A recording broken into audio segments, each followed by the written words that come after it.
Hello tout le monde, j'espère que vous allez tous très bien aujourd'hui. Comme promis, on se retrouve avec une vidéo dans laquelle je donnerai mes petits conseils, des petites astuces, etc. pour voyager en Angleterre, pas très cher quand on est au pair. Voilà, je vais pas donner la solution miracle évidemment, hein, mais je vais au moins partager ce que moi je faisais pour voyager pas cher sans réellement m'y prendre à l'avance et faire des économies pendant des semaines. Donc voilà, c'est des petits conseils qui sont toujours utiles, mais pas de solution miracle dans cette vidéo, je suis désolée. Donc sans plus tarder, on passe à la vidéo. Le 1er juillet 2017, j'ai pris 2 grosses valises bien remplies. Je suis allée à l'aéroport, j'ai pris un avion et j'ai atterri dans un pays que je ne connaissais pas. Les 2 années qui ont suivi, il s'est passé ça.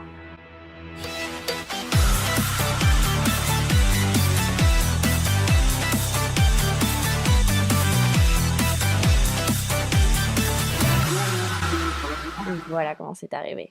Tout d'abord, premier conseil que je pourrais donner, c'est d'estimer le temps qu'on va passer dans une autre ville. Par exemple, si c'est une ville qui est relativement proche, on peut y passer juste une journée. Ce qui était mon cas par exemple quand je suis partie à Cambridge, c'est une ville qui est relativement proche de Londres, ce qui fait que je voyais pas l'intérêt de partir sur 2 jours, devoir payer un logement, etc. Donc j'étais partie sur juste une journée et c'était largement suffisant. C'est largement faisable en une journée et ça fait faire des économies sur le logement. Si c'est une ville qui est plus loin, évidemment, il faut partir au moins sur 2 jours. Et donc ça nous emmène à la première partie de cette vidéo qui est les trajets. Quel transport privilégier, quel transport choisir. Donc si vous partez une seule journée dans une ville qui est relativement proche de là où vous êtes, et ben vous pouvez très bien regarder les tarifs des trains tout simplement. C'est plus rapide, vous n'avez pas le budget logement donc ça laisse un petit peu plus de marge à la limite. C'est ce que moi j'avais fait pour Cambridge, donc j'avais pris un train, je me souviens pas combien j'avais payé mais je crois que j'avais payé une vingtaine de pounds. Après il faut vraiment vérifier les tarifs des trains et si ça convient pas... il y a toujours d'autres alternatives évidemment. Mais voilà, moi j'avais privilégié le train pour des villes qui étaient quand même proches, par exemple Cambridge et Brighton. Là par exemple j'ai retrouvé mon ticket de train de quand j'étais allée à Brighton il y a un an. J'avais payé 12,40 € pour l'aller. Je crois que c'était...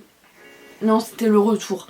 C'était Brighton-Londres, 12,40 €. Donc c'est quand même assez raisonnable. C'était un choix personnel, c'est totalement faisable de prendre le train. Par contre, si vous allez dans une ville qui est beaucoup plus loin, je conseille pas de prendre le train parce que ça coûte quand même vachement cher. Donc moi ce que j'avais fait, notamment en partant à Liverpool, Manchester et Leeds et en partant à Glasgow, j'avais pris un bus National Express, donc c'est des bus qui vous emmènent littéralement partout. En termes de confort, je dirais pas que c'est le top du top. Certes, pour aller jusqu'à Liverpool j'ai fait 7 heures de trajet et pour aller jusqu'à Glasgow j'ai fait 12 heures de trajet, mais j'ai payé même pas 20 pounds. Vraiment les tarifs ils sont hyper bas, donc c'est très très intéressant. Et par contre il faut pas avoir peur de passer beaucoup de temps dans un bus qui est inconfortable, voyager de nuit et ne pas dormir. Après forcément si vous voulez du confort, et ben vous allez payer plus cher. Après je saurais pas dire combien j'ai payé mes billets, combien mes voyages m'ont coûté, etc. parce que je m'en souviens pas. Je voulais juste donner une petite fourchette de prix, voilà, même si je me souviens pas des prix exacts de ce que j'ai payé. Mais en tout cas pour Liverpool, Manchester et Leeds, donc avec tous les bus et les 2 hébergements en tout, ça m'a coûté je crois moins de 100 pounds. Ça a dû me coûter ouais, peut-être 90 ou 100 pounds, un truc comme ça. Et pour Glasgow, le bus ça a dû me coûter entre 20 et 25 pounds je crois. Et la nuit à l'auberge de jeunesse ça m'a coûté 25 pounds. Donc voilà, ça m'a fait un petit week-end à Glasgow pour 50 ou 60 pounds, quelque chose comme ça. Sans compter la nourriture évidemment. Après si vous voyagez seul, ça peut être compliqué parce que 12 heures de bus seul... Déjà 12 heures de bus avec une copine c'est long. Mais 12 heures de bus seul, bon c'est compliqué, mais c'est pas infaisable. Aussi ce que je conseille c'est de s'y prendre, je dirais, au moins 2 semaines à l'avance. En vrai je dis de s'y prendre à l'avance et pas à la dernière minute, mais nous les billets pour Brighton quand on y est allé en juin 2019, on les a pris le matin même. Donc voilà, c'est à peu près tout ce que j'ai à conseiller pour les trajets. Après évidemment il existe d'autres façons de voyager, par exemple l'avion ou le covoiturage. Si vous avez une voiture, vous pouvez très bien partir en voiture avec des copains ou tout seul. Et donc maintenant on va passer à la deuxième partie, soit le logement. Pour ce qui est logement, moi j'ai toujours fait soit Airbnb, soit auberge de jeunesse. Après les auberges de jeunesse, je trouve ça hyper cool. Et je conseille de plutôt prendre une chambre avec d'autres personnes. Si vous êtes deux, eh ben, prenez une chambre à 6 par exemple, ça coûte moins cher.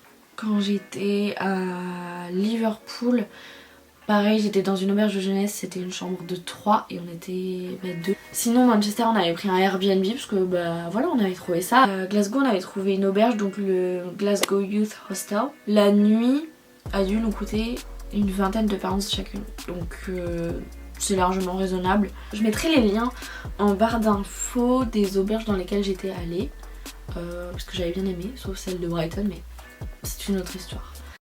À Brighton, on était allé Brighton Sea View ou un truc comme ça. Niveau tarif et service, je dirais que c'est intéressant parce qu'on avait payé, pareil, toujours une vingtaine de pounds la nuit chacune et on avait le petit-déj compris. Seulement l'auberge, elle était pas au top du top. C'était un peu... je sais pas comment expliquer, mais les avis de l'auberge disent tout. Après, moi je m'en suis pas plainte, j'ai pas eu de problème spécifiquement avec cette auberge. D'ailleurs le petit déj, je trouvais ça cool et tout. On avait vu sur la mer de notre chambre. Donc moi j'étais allongée dans mon lit, j'avais vu sur la mer, c'était trop bien. Mais après, elle était pas hyper propre. C'était un peu délabré en fait, enfin je sais pas comment expliquer, mais si vous cherchez l'auberge et que vous voyez les avis, vous allez comprendre. À Brighton, il y a plein d'auberges. Nous, on avait pris celle-là. Moi, j'étais tombée sur celle-là. Donc, j'avais dit, ok, c'est cool, c'est pas cher. On prend une chambre à 6. Ça ira très bien pour une nuit. Mais il y a d'autres auberges. Donc, à voir. Je conseille pas spécialement celle-là. Après, je sais qu'elle est pas chère. Les autres, je sais pas. Mais ouais, je la recommande pas. Voilà, je suis honnête. Donc, à voir. Auberge de jeunesse ou Airbnb. Ça dépend de ce que vous voulez, du budget que vous avez, etc. Troisième partie assez courte, je vais parler un petit peu de la nourriture, donc comment se nourrir quand on part en voyage. Il y a plusieurs solutions évidemment, vous faites comme vous voulez. Vous pouvez très bien vous faire à manger vous-même. Donc si vous partez juste la journée, vous prévoyez vos sandwichs du midi. Sinon dans les supermarchés style Tesco ou Sainsbury's, pour un sandwich, un paquet de chips et une boisson, et ben vous allez payer que 3 pounds. Moi ça m'est arrivé plusieurs fois de faire ça et même le week-end quand je sortais rejoindre des copines et tout, je faisais souvent ça. C'est assez pratique. Sinon ça m'est aussi arrivé de manger dans des fast-food. Ça m'est aussi arrivé de faire des restos. Par exemple à Brighton, et avec mes copines on voulait absolument manger moules frites et vu qu'on partait au bord de la mer, et on s'est fait un petit resto toutes les trois. Et évidemment voilà, il faut prévoir le budget pour ça quoi. Donc voilà, c'est un petit topo sur la nourriture rapide. Quatrième partie, c'est sur le budget, comment prévoir son budget, etc. Je suis pas la meilleure pour donner des conseils sur ça parce que c'était la galère, vraiment. Le premier conseil que je pourrais donner, c'est de prendre vos billets un peu à part. Par exemple, si vous comptez partir dans 3 semaines, et si là vous avez l'argent, et par exemple, vous prenez votre ticket de bus. La semaine d'après, vous réservez l'auberge de jeunesse. La semaine d'après, vous partez et vous avez votre salaire de la semaine pour manger et vous faire un peu plaisir sur place ou pour les imprévus, etc. Essayez d'espacer les dépenses, de pas tout payer d'un coup. Après, au niveau des activités, il faut savoir que pratiquement, j'ai jamais fait de trucs payants quand je suis partie en voyage. Je faisais principalement tout ce qui était gratuit, etc. Les musées gratuits. Il y en a énormément, il y a énormément de choses à faire gratuitement, donc c'était pas quelque chose que je prévoyais dans mon budget puisque dans mon programme j'avais que des activités gratuites. Si vous voulez faire des activités payantes, il faut prévoir dans le budget aussi. Et enfin je pense que ce sera la dernière partie, je dirais que c'est un petit peu son organisation, prévoir ce qu'on va faire, etc., les activités qu'on va faire.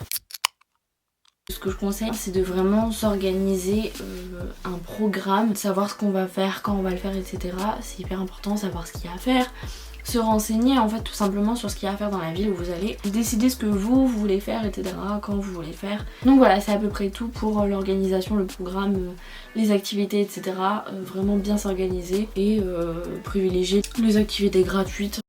J'ai oublié de préciser en tournant la vidéo que évidemment il faut bien prévoir ce qu'on emmène en fonction de quand on part, là où on part, combien de temps on part, etc. Par exemple quand je suis partie à Cambridge, j'ai juste pris mon sac à main, mon appareil photo j'avais pris. Forcément quand je suis partie un peu plus loin et un peu plus longtemps, je prenais un sac de voyage, j'avais mon sac de voyage. Donc je mettais mes affaires dedans, ça me permettait de pouvoir prendre tous mes chargeurs, mes appareils photo, des vêtements de rechange évidemment. Si jamais vous n'avez pas de sac de voyage, ça peut être une bonne idée de vous en faire offrir un pour Noël ou votre anniversaire avant de partir. Mais voilà, il faut penser à prévoir ce qu'on emmène, c'est important. Voilà, c'est à peu près tout ce que j'avais à dire ou conseiller pour partir en voyage quand on est au pair. J'espère que ça vous a plu, que ça vous a aidé. Si c'est le cas, comme d'habitude, n'oubliez pas de vous abonner à ma chaîne, de liker et commenter la vidéo, activer la cloche de notification pour être au courant de quand ma prochaine vidéo sortira. On se retrouve très bientôt pour une prochaine vidéo. En attendant, prenez soin de vous, bye.